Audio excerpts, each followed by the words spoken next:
Jewel Fagudi, and I'm with the iconic and my really, really, really good friend, Matt Smith, aka Nonstop Matt. Give it up, give it up. Woo! Matt lives at the intersection of technology and culture, but I'm gonna leave it there and leave it to him to introduce himself. Wow, thank you, Jewel. That was so fantastic, and I'm glad that today is a yay because every day is a yay. And what I do on a day-to-day basis, and everybody that I'm involved with has to do with either tech and business or culture and the arts. So from making music to doing stand-up comedy or making videos and da-da-da-da-da, or running my own business ventures, that's kind of like what my life entails. Okay, period. So we're going to dive into what it means to find your superpower. But before we do that, drum roll, please. Woo! We got the Goblet of Smiles. Woo! What's that? So during this segment, you're going to pick a fun question. And the goal is for it to make you smile. And more importantly, bring smiles to our audience, okay? Okay. You ready, Matt? Okay. Okay, go ahead. Pick one question, any question, and read aloud. Read aloud for us.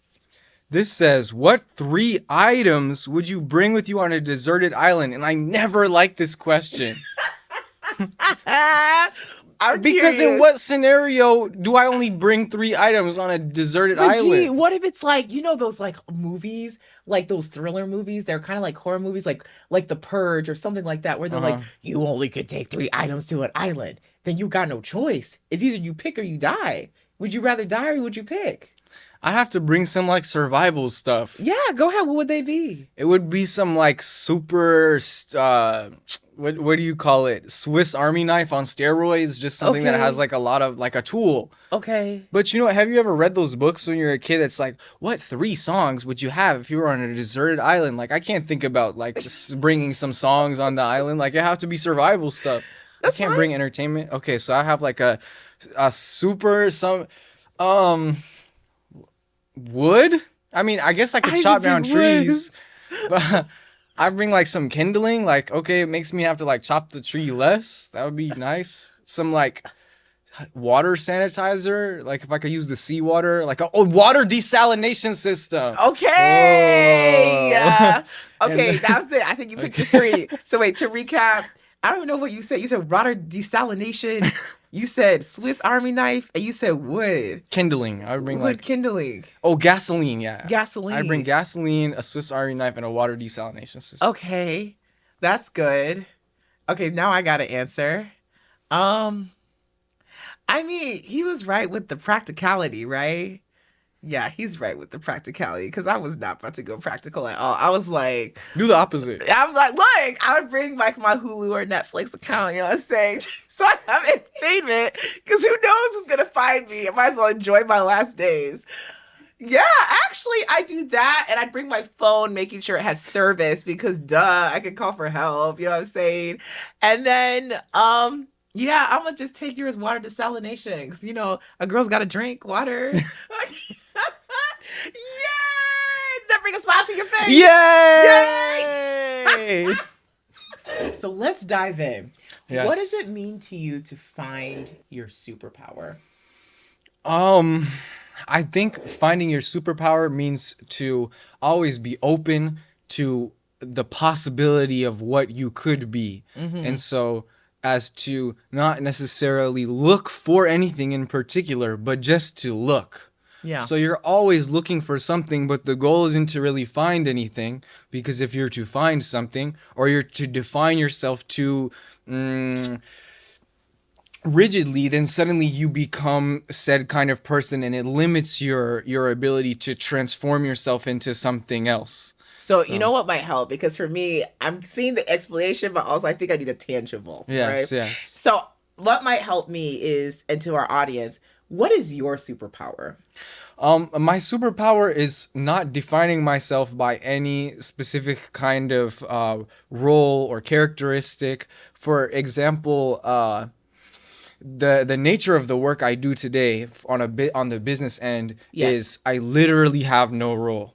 So I invented this job. Okay, where explain more. I jump on board other like CEOs or other business owners bring me on for a temporary period of time to help transform their business from the inside out, like a consultant, but from the inside out. And they give me all their passwords to everything. Like, I don't know if consultants get that. Maybe they do. Well, But okay, so, whoa, that's a lot of power. Give me like a tangible example. So you say like businesses will bring you in and you will help transform their business. In what way? Are you growing their community? Are you growing their customers? Are you refining their processes? Like what exactly, or do you do it all? Like, anything. That's what I'm getting at. That's the superpower. The okay. superpower is also could be looked at as a barrier, but it became my freedom.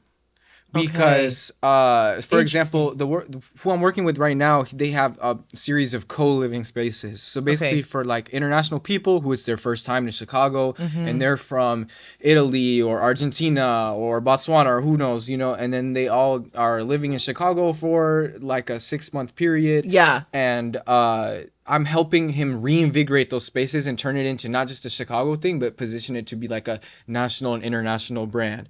So what does that mean on a Okay. day-to-day basis? It could mean literally anything. Like I'm closing new tenants on Facebook Marketplace, or I'm posting new listings, or I'm going to help clean a room that we need all of a sudden, like all the way from, Okay. or going to get perfume for him and his wife because they got in an argument.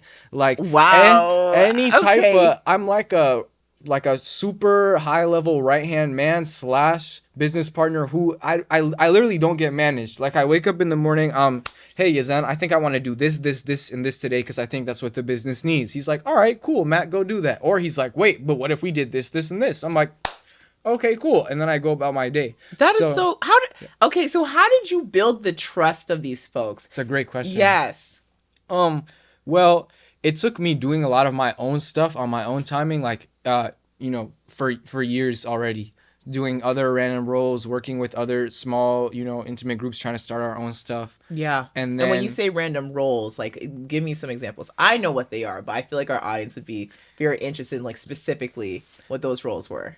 yeah, so I've worked with other co-founders to create technology ventures, from trying to create headphones to trying to create apps that connect young entrepreneurs in a local environment. But then I also was convinced I was going to be a rapper in high school, and then I was a freelance videographer for a really long time, and then I was like a video editor really intensely. And but people, as they watched me do this stuff from the Yeah. third person, I developed that trust over time. So as I started this new, what was jumping into like a kind of really hard to explain thing, it only took one or two people to take that chance on me. But once Yeah. they did, then I could build the Rapport. rapport. Yeah. And I'll chime in here because backstory on us. Okay, we go way back, like 5, 6, 7 years back.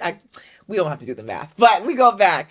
And I remember meeting you during iVenture where we had to like I think we had like a showcase pitch competition type of thing. And I think you came to my booth or I met you when I was doing the VR film. We connected. He's like, I would love to tell your story. And I so remember you this. That's remember? Yeah, crazy. isn't it crazy? And so after that, I was like, oh my goodness, someone wants to tell my story. Okay. And so you came down to UVI and you literally followed me for like a day or two of like what the day in the life was being a college CEO. And I know for me, seeing that, I felt honored. So I was like, wow, someone wants to tell a story about me. But y'all, it was put together so well. We even used it to like introduce our premiere of our award-winning VR film.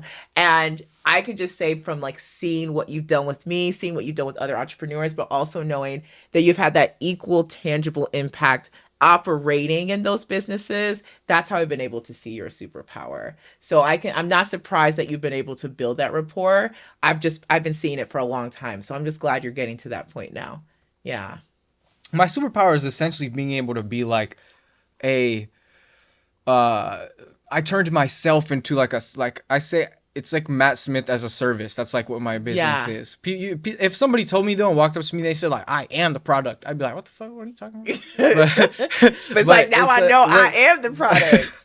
but really like my superpower is that I've created a lane where it's not required that I constrain myself, even though I've Hmm. had to ninja myself through like, society tries to box people up and sandpaper them down in a million trillion ways. And so ninjaing my way through that has been my superpower. So you talked about how your superpower almost used to be your barrier. When kind of take me back to when you didn't really School, recognize. Matthew, sit down. Go ahead. Was that That it? that was it. That was where it started. Yeah. So you get to school, Yeah. and you're like, you want to explore life, and Yeah. they tell you to sit down. And so basically you've been limited from the beginning. Well, yeah, because that's the nature of school. I mean, I'm not gonna.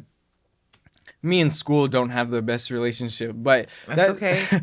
the uh the barrier has always been that the moment that I wanted to try and explore beyond what was considered or deemed like a normal thing, then I was either like stepping out of line, or I was like I'm trying to, like you said, give you some practical examples. Like in school, how come I'm not allowed to learn what I want to learn in school? That's a good question. When school is really for knowledge. When school is there to help you get educated, Yeah. and but you wanted to take an initiative to educate yourself is extremely, if not totally limited in some instances. Yeah. Then it's like that was the barrier. Like I have an interest, I want to try this thing, but instead I have to learn 3 times 3 Yeah. over and over on this sheet of paper. Versus like, and you know, it's interesting you say this because I feel like for getting to where I'm at, a lot of the things I learned was through meeting people through school versus like what I was learning exactly in my classes. So I can definitely understand that. So another thing you kind of talk about, or I know you have, is being very, very tuned in with your mental health. Can you kind of tell me more about why you're passionate about advocating for mental health? Um, I'm passionate about, I don't even know if I'd say passionate. I just think it's a need in the world that people don't recognize their psychological well-being for how much it really matters. And like I'd say some of the people with the worst psychological kind of conditions in the world are some of the people that we would deem the most successful. Because they've thrown themselves into this situation where they've like CEOs, for example. Of course, I'm not trying to generalize everyone, but I would say there are quite a few very powerful and famous and successful people who are constantly juggling so much stress on a day-to-day basis. You wouldn't want to be doing what they're doing. Yeah. Why would you want to live that way? But people don't know that because they take for granted that you need to craft your life, and you need to make sure that you're aware of what's going on here every day enough that you actually live on a day-to-day basis as a pleasant, joyful human being. Yeah. But some of the most stressful and angry and agitated and irritated and authoritative and demanding tyrants in the world are the people that we call the most successful. So That's an interesting take because I feel like that's why it's so important to find that balance, because I feel like you're able to draw that because you've worked with a lot of CEOs, correct? Or how are you, is it because many tyrants. No, I'm just kidding. Ooh! No, I'm just kidding. Well, a lot But of go ahead. that's how a lot of this is a hot take. I'd say 99. Go ahead. We love the hot takes, y'all. It's spicy. Go ahead. 99.5% of employers are just bad at their job. They're they're just not good at what they do in terms of managing people. Because I'm sorry I'm laughing because I feel like a lot of us can relate. I would say most people, if you're watching this, don't like your boss to some extent. And that's a shame. That's not a given. People say that like, oh, isn't it such a bizarre idea that we think we default shouldn't like our boss? Why shouldn't you think your boss is a joyful, lovable person to be around who makes you inspired and uplifted every day? Oh no, my boss, oh. Don't get me started about my boss. No, I'm just laughing. And you know what? I think this ties into something I saw on LinkedIn all the time. There's a difference between a manager and a leader, right? A manager's like, do what I say. That's it. Right. A leader is like, I want your ideas to come to the table. Like, I'm here to lift us all up together. And I think that's why there can be that negative connotation around a boss, because I feel like boss gets more associated to manager than it gets associated to leader. That's honestly something I had a huge gripe with when I was in like corporate. I'm still in corporate America, being in like indie game dev. But when I was like in corporate before then, that was something else where it just felt very managerial boss versus like I'm here to uplift you so we can all grow together. So Wow, that's a hot take, an extremely valid take. I feel like a lot of people watching and be like, oh, and also, oh, yeah. Also, oh yeah, for sure. I mean, I don't think anybody can self-appoint themselves as a leader. Somebody is a leader because other people have decided to put them in that kind of position. Yeah. Other people have said, we want you to take us somewhere because we trust that you have a certain kind of insight or ability to throw yourself or sacrifice yourself to a certain extent to help us get to where we all want to go. Yeah. But people say, I am a leader. Follow the leader. Like, bro, what the?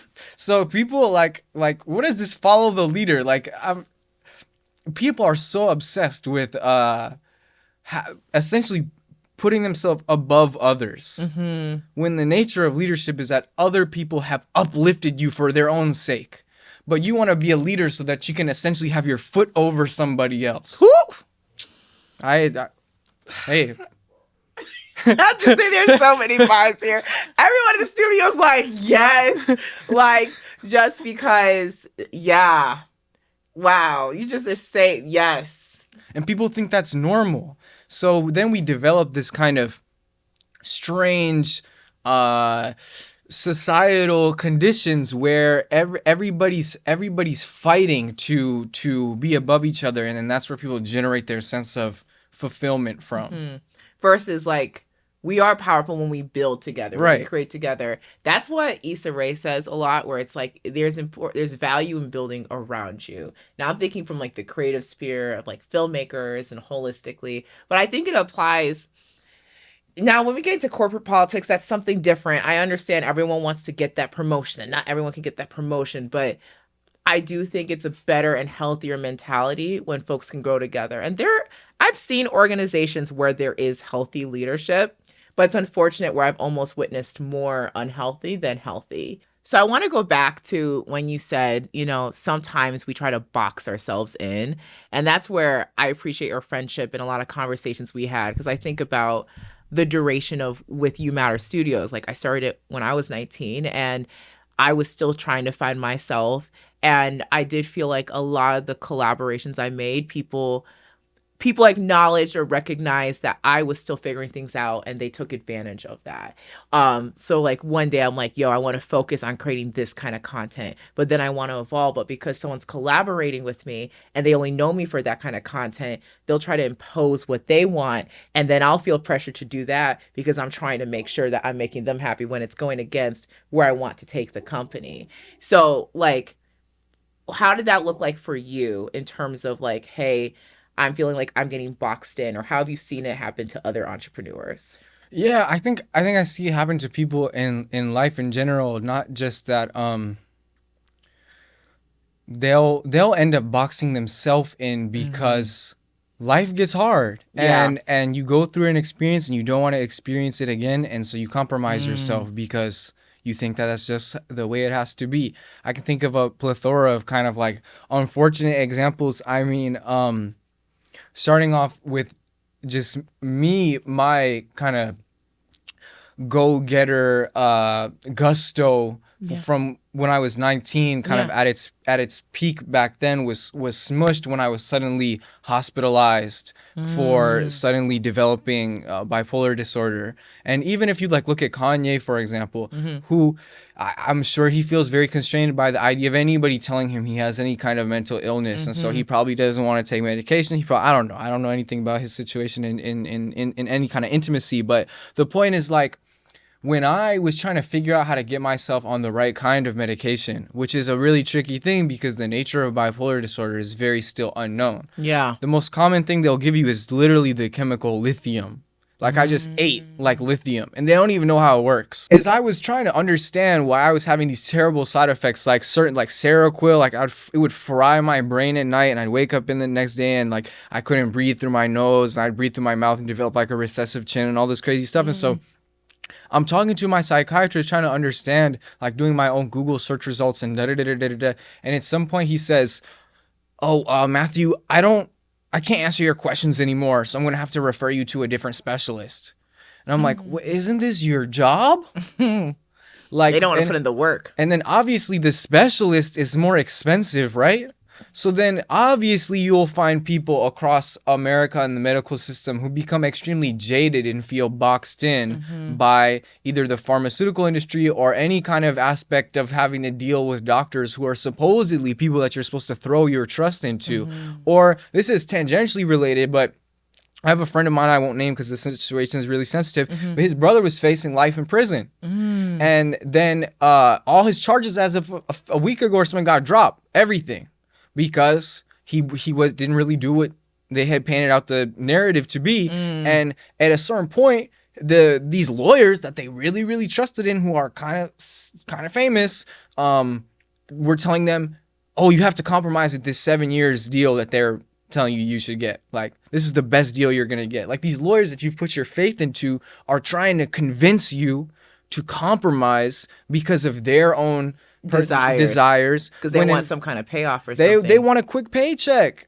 And my doctor isn't educated as I thought he was, but he's not going to tell me that. Because he wants his job. He wants his job.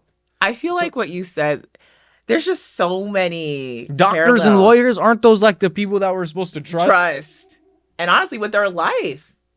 With our livelihoods. And so people end up compromising their entire livelihoods because someone or something else became too difficult of a situation to navigate through. So they said, okay, I'm not going to try and wiggle my way out of this anymore. I'm just going to keep doing what I'm doing. Yeah. And I think like parallels to like doctors or lawyers, I feel like that's just symbolic of anyone that's trying to convince you of something other than what you believe is to be true for yourself. Like, especially, I think that's why it's important to make sure you have a good support circle. Because I can't tell you how many times I've been around people who would, because they're jealous, try to minimize what I'm trying to go after, or try to be like, oh, that's impossible, or you're doing too much. Right. Like, you know, how's that? How do people get mad at people just because they want to try something? Isn't that crazy? I feel like it's more of a reflection on their like self-esteem. It's much more a reflection of their self-esteem versus you. Yeah. Or they feel like they compromised somewhere in life. So there's an insecurity that sits within them. The ironic thing is that you're never too old. It's never too late. Exactly. There's never nothing stopping you from doing nothing for the most part. You're the only person. You're the only person that can stop yourself. And so why would you, feeling like you compromised, should even feel like you compromised? Exactly. Because there's still more life left. Exactly. That's how you make every day a yay, is to remember, period. It's the truth, though. That's how you make every day a yay, by putting faith in yourself and knowing you are on this earth for a reason. Don't let anybody tell you you can't do what you put your mind to, okay? Period. It's really cliche, but really anything is possible. Yes. Maybe not anything, but kind of anything. Well, you gotta say it like like, we're not trying to say you can fly, but maybe you can fly. Right. Like, just be safe. Right. Like, I think that's the main thing. Because I'm thinking about people getting wings and then just actually, I don't want to even say it out loud because I really don't want y'all being itchy. I remember one time when I was like in the second grade, I had, like the floaty suit when you're like, you float in water. So I put on like a floaty vest and I was like hitting and I was like, I have an invincible shield on. I was like, wow. So I went straight outside into the backyard and I told like one of the big kids, I was like, yo, Kevin, I was like, hit me as hard as you can. Yo, you did because it? I have an invincible suit. And he was like, really? And he was like, are you sure? And Kevin was like a martial arts like master at the time. And so I was like, yeah, Kevin, look. Ding, ding, ding, ding, ding. I don't feel anything. I have an invincible suit. He was like, I never got the wind knocked out of me so hard before. My mom came outside like, oh my God, Matthew, what happened? Kevin's like, I'm so sorry. He told me to do it. I'm so don't just believe in anything. But take the chance sometimes. Ooh, well, I think that's a good transition into music. So rapping, you do that.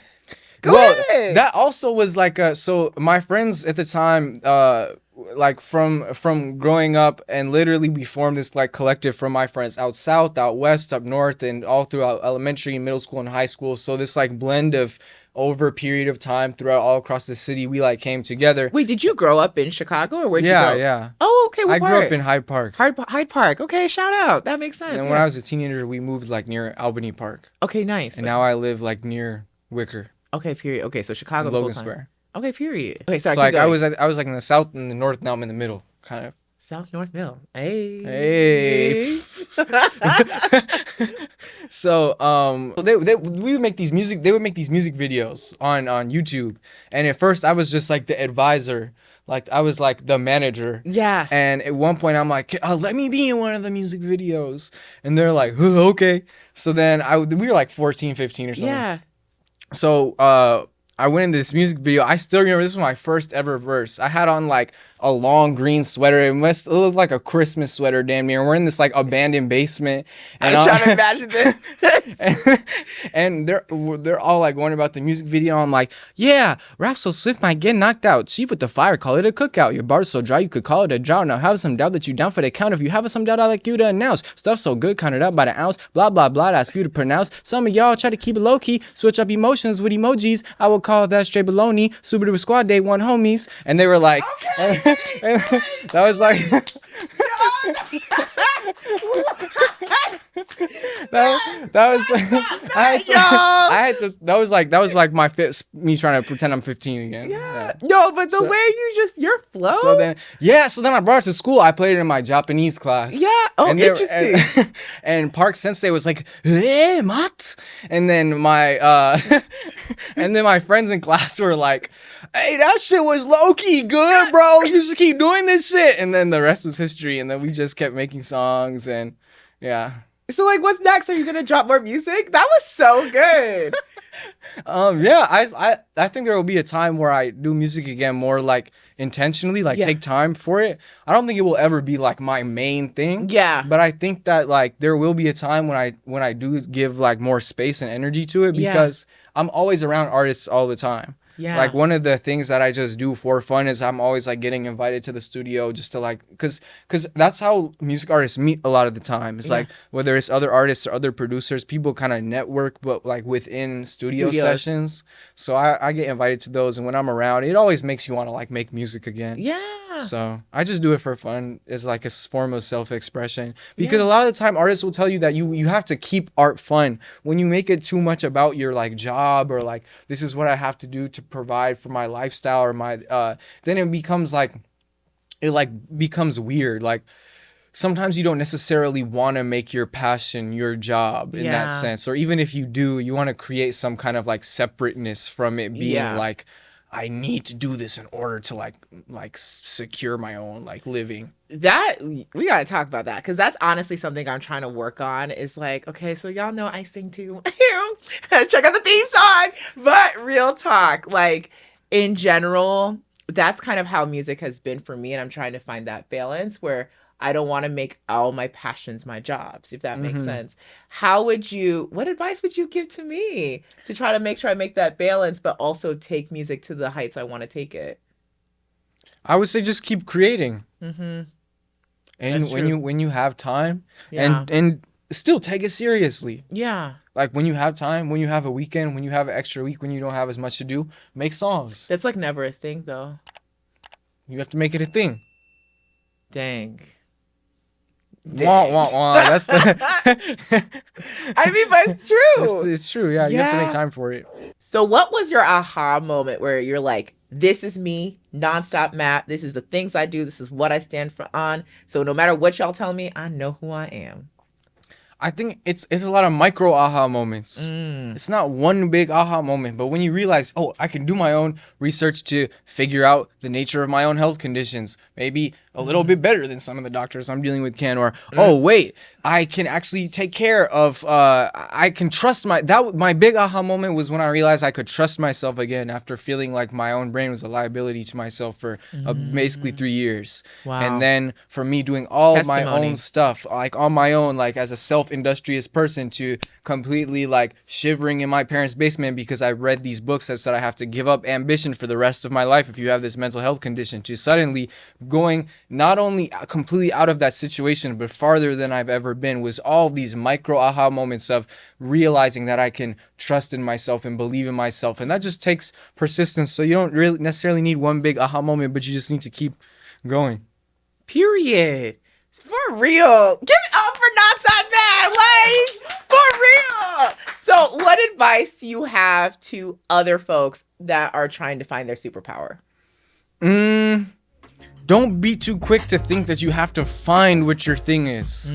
Just be explorative. Keep your mind open. Keep trying things. Stay persistent. Stay effervescent. Throw your life into stuff. That's the one thing that you have to do, is you have to at least say, this is one thing that for maybe 2 months, 3 months, 4 months, 5 months, I'm not going to think about anything else. I'm going to make this my world. It could be your child. It could be stand-up comedy. It could be making coffee as a barista. Simple things. Even if you're doing a menial job you don't necessarily like, if you throw yourself into something, suddenly it can become much more profound.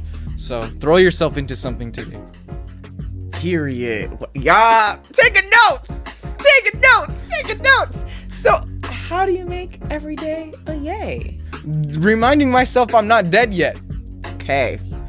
Honestly, that's a fact. It's the coolest thing. Yeah. People avoid this a little bit because it's kind of scary to some people, but the thing that can make you the happiest no matter what's going on in your life is to just remind yourself you're alive. And you can literally dwell on that and manufacture higher levels of joy on a 24-hour basis, and suddenly you can become super happy regardless of what the external circumstances are of your life, because you've trained yourself to be grateful to be alive. Wow, y'all. Well, there is so much in this episode. Period. How can we support you? You can DM me on Instagram at nonstop.mat.